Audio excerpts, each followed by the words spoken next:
here today with Joe, and he's going to explain to us how to properly install ridge ventilation and caps for your roofing system. This is just a precautionary I do on my caps, even though on the old caps they used to have the tar on this part of it, and they don't on here. It's sealed on there, which is fine for any shingle, every other piece. But when we get on our edge here, not having that line allows this to lift up. So what I'll do on my first one is I'll tar the bottom of it, and I'll usually just do it on the roof. So I'll find out about where it is on each side, and then I'll just tar this, and that'll keep my first ridge cap adhered. Okay, so I want to even that out. Grab a nailer, KJ. A lot of things that I've realized is you go around a house that just got done, maybe their gun ain't set right, and you'll look up and there'll be a cap missing somewhere. Most of the time when they do that, they only put one nail on each cap on each side like they would a shingle. I always double nail mine, so I'll hit my line and out. So I'll start 2 of them this way. Now, we want to keep them straight, so what I'll do is I'll put 2 to start down there, and I'll just come down here, come through to the end. And this one I won't nail because I want to get rid of at least as many holes as I can. So we'll go ahead, KJ, we'll grab a chalk line, and we're going to chalk on the line. I'm right-handed, so I'll chalk on the left side. So you're going to go all the way down to the end down there, and you're going to chalk on now, off the side. Yep. All the way down to the end, all the way down to the end, so we get. Yep. Then we're just gonna even these out about right. And we'll chalk past. Once again, we're using our orange chalk. The shingles are angled, so we don't want to follow this. This is supposed to hide, again, kind of like our dog ears back there on our valleys, so nothing catches them. We're installing the ridge cap Steel Ridge GAF shingles on the roofing system. Rich, tell us a little bit about that. Again, we're back to using an orange line, so that fades off as soon as it gets cleaner. You also notice that he's using 2 nails on each side of the ridge cap. That's HVHZ requirement to make sure in a high wind. Again, it puts the double amount of the shingles that most other manufacturers use. I see on some roofs that you'll see this part of the roof a little discolored. It doesn't look like the rest of the roof. Why does that happen? Well, what'll happen is this is a Seal and Ridge system, and the GAF system for the Golden Pledge has the accessories used. So what some roofers will do is save a couple dollars. They'll use 3-tab shingles in a similar color and cut them just like these, and they'll look similar, but like we was talking about, the shingle isn't cut back, so the water will catch it. But also, it voids the warranty on their shingle because on the whole roof because it's not in the proper system. So the roof isn't built with the same stuff it should be built. Oh wow, so all they have to do is use a different type of system for this ridge cap and it would completely void the warranty. Completely void the whole roof warranty. Everything that's been done would be void. Wow, so if you see a roof with any different color of shingles, you can kind of say that they don't have a warranty on their roof, right? You'll see the color kind of goes the same, it matches the shingles, it's not a solid color. Generally, if it's a very solid color ridge cap, that's what happens.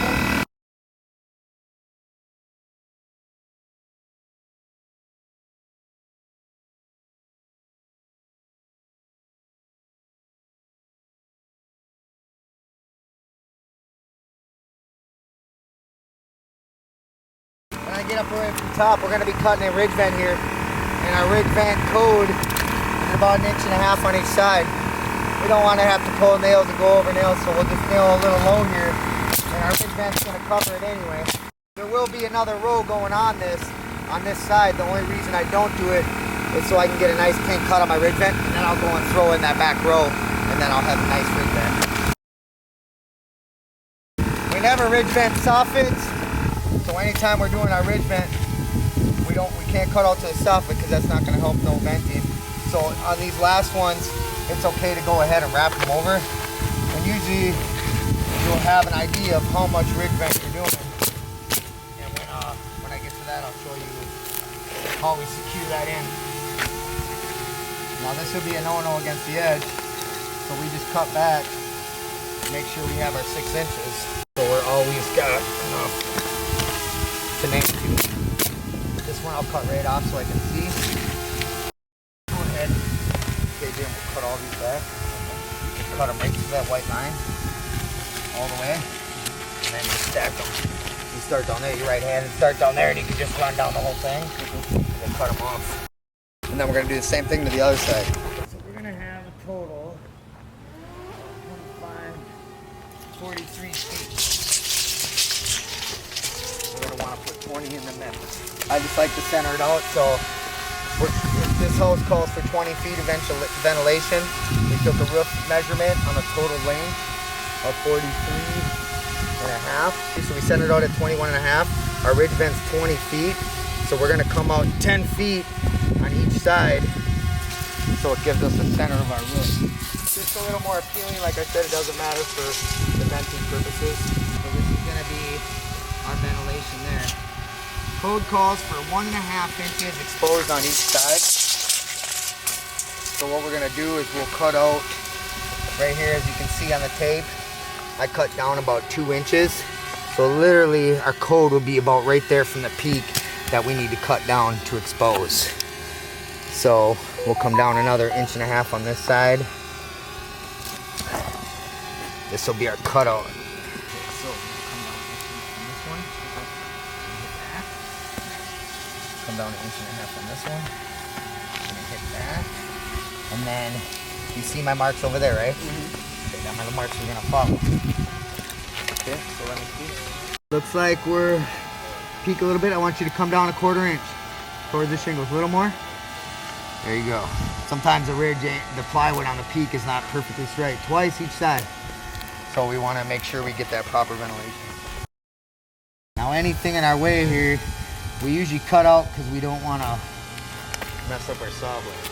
So we're going to cut the ice and water, the peeling stick, and the felt down to whatever our deck boards are, plywood or slat boards, however it may be ran. We're going to cut that out to expose our wood. That'll make sure we have a proper cut. Take our peeling stick off first. If you get it deep enough, Tyler, you can do your felt at the same time. Okay, so see how our peaks dead? So we're gonna have to cut a little bit more on this side because we gotta expose this side. We're basically gonna cut right down to our shingle. We need to be 1.5 inches. Now that we have our wood exposed, we can go ahead and check. Make sure we got a good 1.5 inches.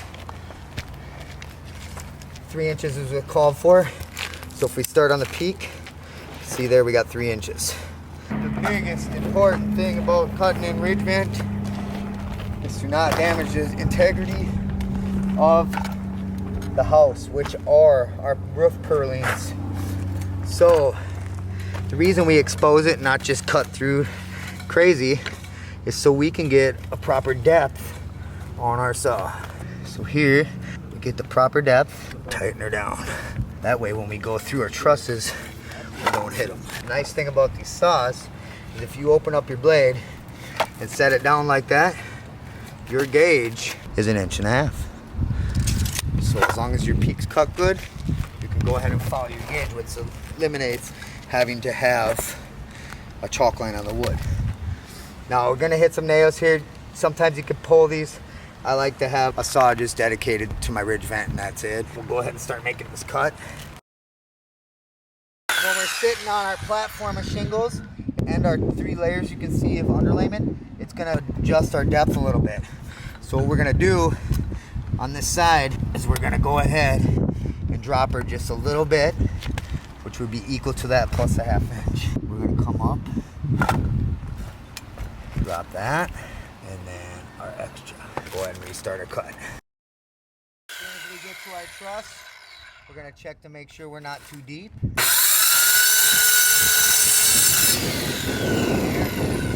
Oh, perfect. So we're gonna go ahead and make our cut the rest of the way.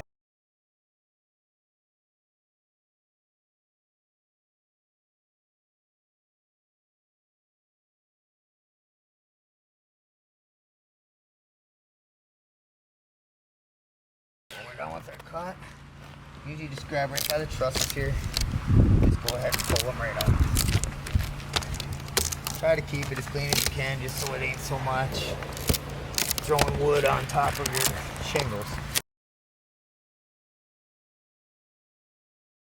Just to be sure, check our other side. And repeat.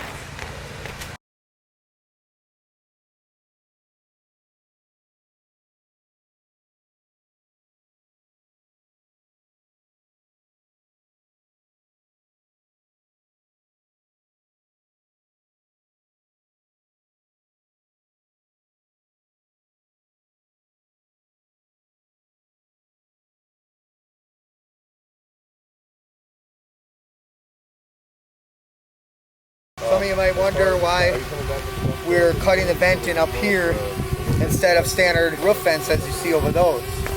Now, they update the code more and more for the shingle efficiency.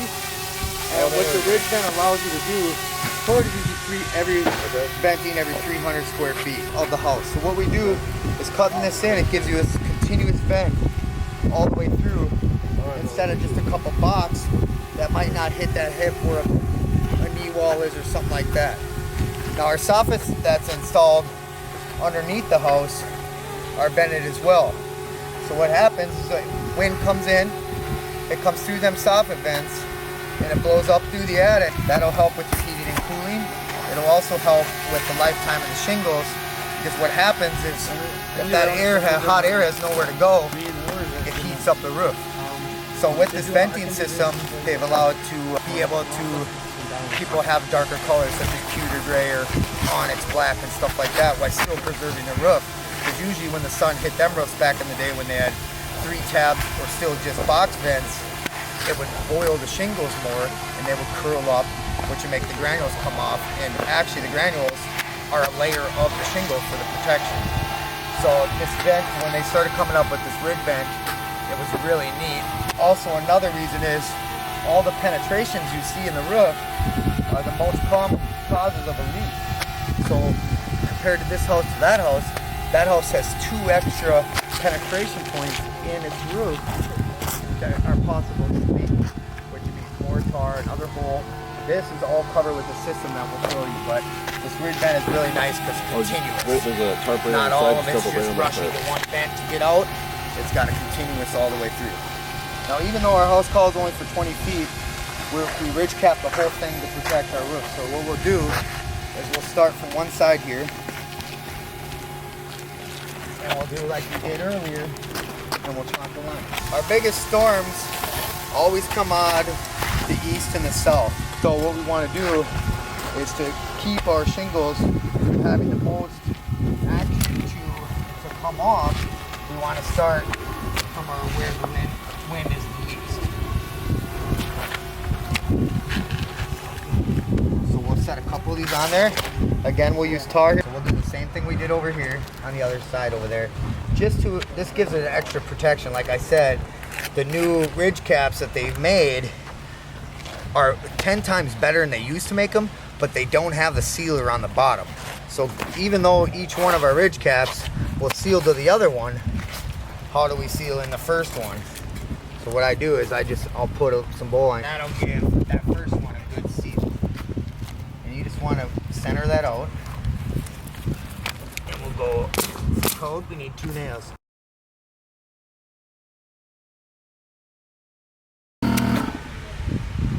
As you can see, our nails that we put up here for our shingles, we're gonna have cap all the way back to there on both sides. So it's gonna be covering our nails, which will give us our weatherproof.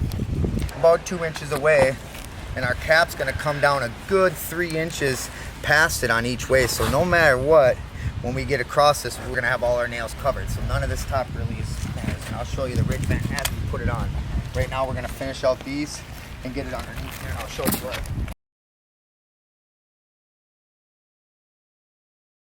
I'm coming off my line a little bit because our peak is a little off. In some spots you can't really tell because sometimes the trusses will be cut off. So we're still keeping it straight, and the good part about that chalk line is a little bit of water will take it off. But the most important part is that we split the difference on the heat. Alright, so now we're coming up to where we cut out our ridge vent here.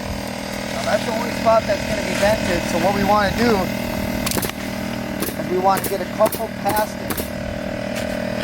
So that'll give us our waterproofing. So as you can see here, that's where it ends. We're going to be about 6 inches, which is a typical hook blade, past our ridge vent. We're going to go one under like this.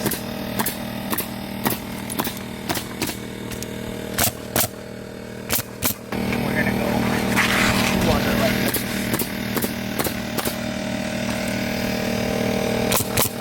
Okay, now we're going to do the same thing from this side over here, but we're going to put our cap on first. Usually you have the roll, and when it's rolled up like that, it's been sitting. Most people, they want to just roll it out. I like to take it this way, so it kind of contours to the roof, and I'll take it and I'll roll it out that way. We're going to pull that out all the way. And as you can see with our measurements, I'm come this way a little bit, KJ. Okay. We're going to go underneath that with Shingles. So as you can see with our, when we prep that little bit, just like cooking dinner, if you have all your seasonings out, it's going to end up right. What this is going to do is it's a mesh design, so it's allowed to vent everywhere. So we're going to pull this right past that tar line.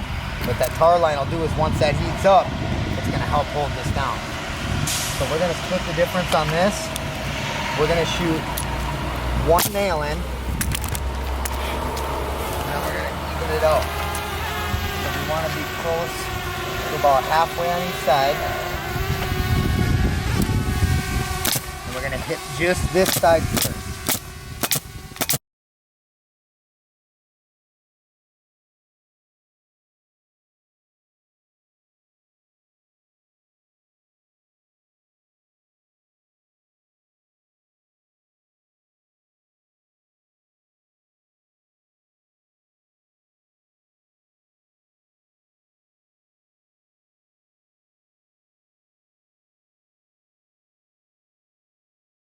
Now with the ridge vent itself, with the mesh design, our 1.25" nails are still good to use. And I like to put a bunch in so it gets a nice flat concrete. About every 4 inches. Our ridge cap is going to cover too. Now we're going to leave this side up because we want to be able to get our cap underneath there for other ones. So we're going to grab 2 cap here, same way we did over there. We want to stay about 6 inches in like we did on that other one. So we're going to put them in there. And we're going to put this one in there. We'll go ahead and we'll hit these. Now that we have that set, where that's going to go, we're going to grab a file. We're going to get this square out in the middle. Now that that side's done, we can give her a nice tug and make sure this side moves.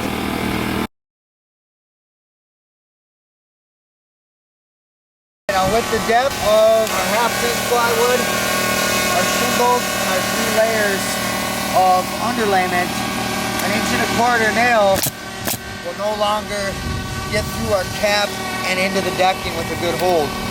So we're going to switch them out. In the Cobra ridge vent, they come with a standard 1.75" nail, which is nice, so you don't have to buy extras, which allows you to adhere the ridge cap into the decking, so once again it doesn't blow off. So we're going to set our nail. Now as you can see, as I put my first piece on here, we're going to put a little bit of tar the same way we would over there, just to hold this first one in. So we'll go ahead and we'll tar this. And this is just so wind can't catch that last ridge cap and go pull it off, because one starts going, it's like a domino effect. Now we'll go ahead. We'll make sure, usually your Cobra will come out about 1/4 inch past your ridge vent, and then you also got about another 1/8 or more of your regular shingle showing. So I'll run that just about the same over, about 1/8 inch. And now we'll go ahead, and our 1 3/4, as you can see how it dimples down a little bit, we're good into that decking. So now we'll put this on the same way we would a regular cap. And the benefit of using them extra nails and doing the 4 inches is you get a nice low profile with your ridge vent instead of a big bulky vent. So basically what you're doing is you're creating a sleek design so the wind can't get up and catch it, and also you're venting your house at the same time. So I like to use a couple more nails without damaging the integrity of the cap. Now if I end up blowing through like that, which does happen, what I'll do is I'll come up with my first one and I'll put one back farther so we still have our 2. If you're blowing through a little bit too much, you can either set the depth on your gun or your compressor, because the last thing you want is a blow through, because then you're not holding your nails. This stuff's completely different than going in the field. These areas with any penetration or anything where the elements are first exposed to, there's no need to rush it, because this is going to be the first thing you're going to come back and fix if you do. And one thing I don't do is come back and fix something. Do it right the first time, right, KJ? Yep.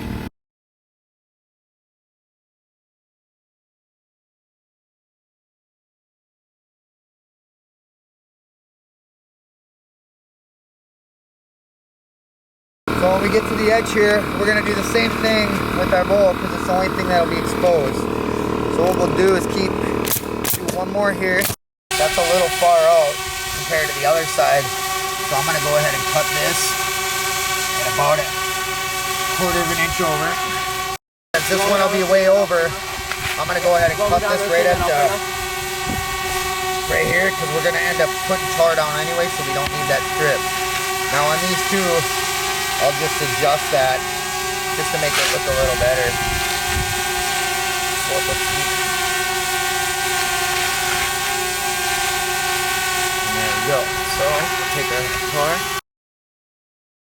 Last thing we want is too many nails exposed on our roof. So this one does call for nails on the edge. I'll hit it like this with 1, 2, 3,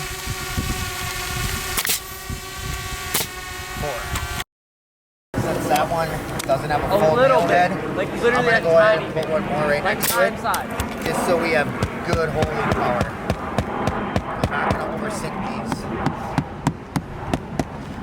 So for this, basically the only caulk, just like we did around the tubes, I'll just wet it down a little bit so it don't stick to you, and I'll just go right over these.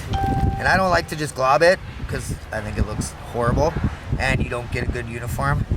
So I'll just go ahead and kind of like rub it out just so it leaves a nice, and nothing can get underneath it.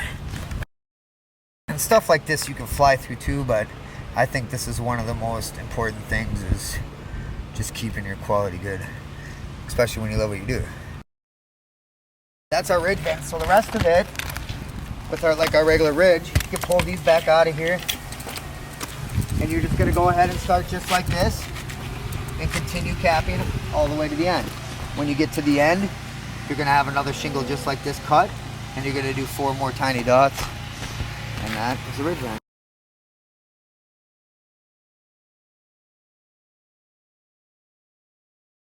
You can see me getting off my line a little bit. The reason why is it's still straight off our shingles, but the most important part is making sure we have an equal amount of coverage on each side of our ridge.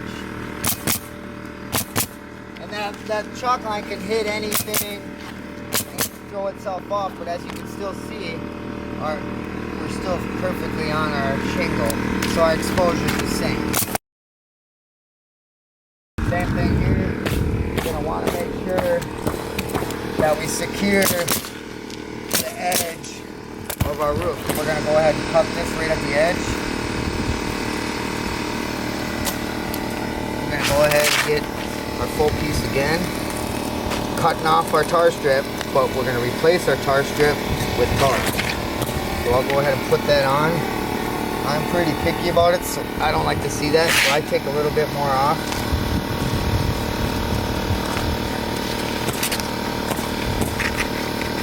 That makes me feel good. So we'll take our tar once again.